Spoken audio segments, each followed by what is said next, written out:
শীতকালের সময় প্রায়ই রাত্রে দুর্ঘটনা ঘটে চলেছে। এই দুর্ঘটনা মূলত ভোর রাতের দিকে ঘটে থাকে। তাই রাতের এই দুর্ঘটনা কমাতে অভিনব উদ্যোগ নিল নদিয়া জেলার Kaliganj traffic police. Kaliganj highway traffic উইংসের অফিসার মোহাম্মদ কবির হোসেন ও রাজিকুল ইসলামের নেতৃত্বে আজ পলাশী ট্রাফিক মোড়ে রাত 3টে নাগাদ ঘুমন্ত ড্রাইভারদের গাড়ি থেকে নামিয়ে চোখে মুখে জল ও চা বিস্কুটের ব্যবস্থা করা হয়। মূলত লক্ষ্য ড্রাইভারদের সচেতনতা করা এবং চোখে মুখে জল দিয়ে ঘুম ভাঙানো, যাতে রাস্তায় গাড়ি চালাতে তাদের কোনো সমস্যা না হয় এবং দুর্ঘটনা না ঘটে। রাত 3টে থেকে চলে এই কর্মসূচি। পুলিশের এই মানবিক উদ্যোগকে সাধুবাদ জানিয়েছেন গাড়ির চালকেরা। দেখুন সেই ছবি পলাশী নিউজের পর্দায়।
ভগবানের কাছে ভগবানই আছে,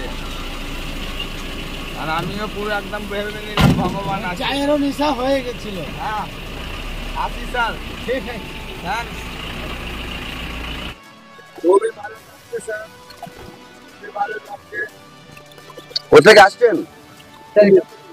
শিলিগুড়ি থেকে স্যার। আপনার নাম?